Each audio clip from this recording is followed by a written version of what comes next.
ባሻ ደምሴ በምርጫ ለምን ተሸነፉ? ከዚህ ቀጥዬ ደግሞ ስለ ባሻ ደምሴ ፖለቲካዊ ሕይወት አብዝቼ እናገራለሁ። ገጣሚው እንዳለው ሰው የተፈጠረው እንደ ላሊበላ ንጉሥና ቅዱስ ለመሆን ነው። እትዬ እመናሹ ጠጅ ይሸጡበት የነበረው ቤት ጭር ብሎ እንደ ድሮ በጣን በሰንደል ሳይሆን በቂጣ ጭስ ተሞልቷል።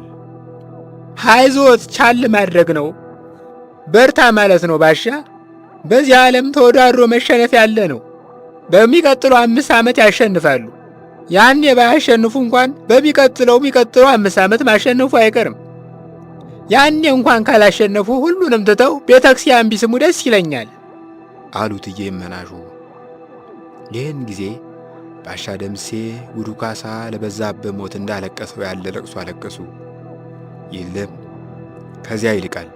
በለቅሶ ታሪክ ውስጥ እንዲህ ያለ የእንባ ስፍር ተመዝግቦ አያውቅም። እትዬ እመናሹ የባሻን እምባ ሲያዩ የሥነ ፍጥረትን ይዞታ ደግመው ጠየቁ።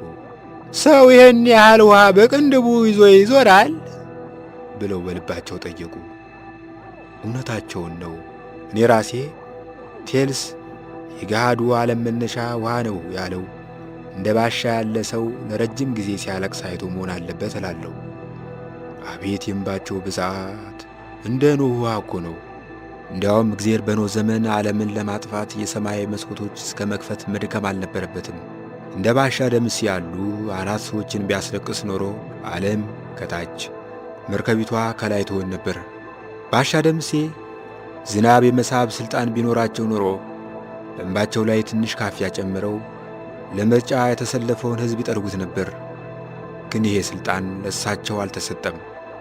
እንኳን በደመኖች በወረዳ 7 ነዋሪዎች ላይ መሰልጠን አልቻሉም። ቻል ያደርጉት አልሆት እኮ ባሻ አሉ እትዬ እመናሹ።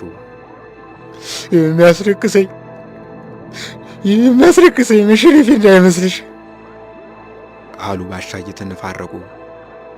መሸነፉ አይደለም ውጤትዎን ማጣት ሆነው አሉ እመናሹ ሽንፈትን በተሻለ ቋንቋ ለማለዘብ ሲሞክሩ። እሱ አይደለም የሚያስለቅሰኝ። ታዲያ ምንድነው? ጭሱ ነው አሉ መዳፋቸውን እያራገቡ። ጭሱ አንደበት ስላልነበረው የባሻን ክስ አላስተባበለም። ይመናሹ ግን የብዙ ዓመት የማጀት ልምድ ስላላቸው ይህን ሐሳብ አልተቀበሉም። የጭስ እምባ ከዓይን እንጂ ከሆድ እንደማይፈልቅ ያውቃሉና። በበኩሌ ምልክትዎን ቢያሻሽሉ ኑሮ ይመረጡ ነበር ባይ ነኝ አሉ እትዬ እመናሹ። ከምልክቴ ነው ብለሽ ነው? ኋላስ ካላጡት ምልክት ጧፍ ምን አስመረጦ? የመጀመሪያው ምልክቴ ጧፍ አልነበረም፣ መዶሻ ነበር። እሱን መተው ይቆጨኛል። መዶሻስ ቢሆን የረባ ምልክት ነው ብለው ነው? አይ እመናሹ አሉ አሁንም ባቸው ያበራላቸው ባሻ። አንቺ ፖለቲካ ስለማታውቂ ነው እንጂ መዶሻን የሚያክል ምልክት አልነበረም። እንዴት? ይመናሹ አንቺ የምታውቂው መዶሻ እኒህ ዛኒጋባ የሚያጣምሙ አናጢዎች የሚይዙትን ነው። ያኔ መዶሻ ስል ግን ዳኞች የሚጨብጡትን ማለቴ ነበር። የዳኞች መዶሻ ፍትህ ነው፣ እኩልነት ነው። ግን ህዝቡ ስለ መኖሪያ ቤት፣ ስለ ኮንዶሚኒየም ብቻ አብዝቶ ስለሚያስብ መዶሻ ሲባል ያናጢቅ አድርጎ አቃለለው። በዚያ ላይ ጠላቶች የማይሆን ነገር አወሩብኝ። ምን ብለው? ዛሬ ምልክቱን መዶሻ ካደረገ ብንመርጠው ማጭድ ይጨምርበትና ኮሚኒስት ነኝ ይላል አሉኝ። ምንድነው እሱ ኮሚኒስት? ኮሚኒስት ብለው ወደ ጠጁ አቀረቀሩ። ጠጁ በጉሮሯቸው እስኪወርድ ድረስ የኮሚኒስትን ትርጓሜ ያሰላሰሉ። ኮሚኒስት እንግዲህ ስርዓት ነው። በኮሚኒስት ውስጥ በዝባዥና ተበዝባዥ የለም፣ ሁሉም እኩል ይሆናል። ምን ብዬ ላስረዳሽ?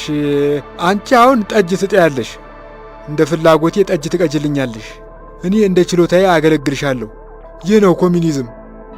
እትዬ እመናሹ ይህን የኮሚኒዝምን ትርጓሜ ሲሰሙ ክው ብለው ደነገጡ።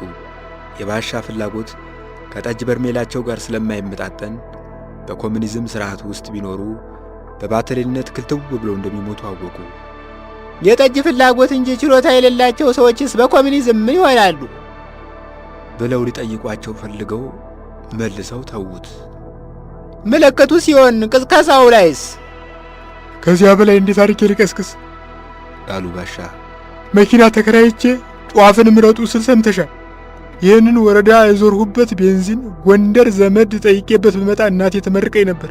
ግን እኔ የምለው እኔ ለዚህ ሕዝብ ክፉ ነኝ ወይ?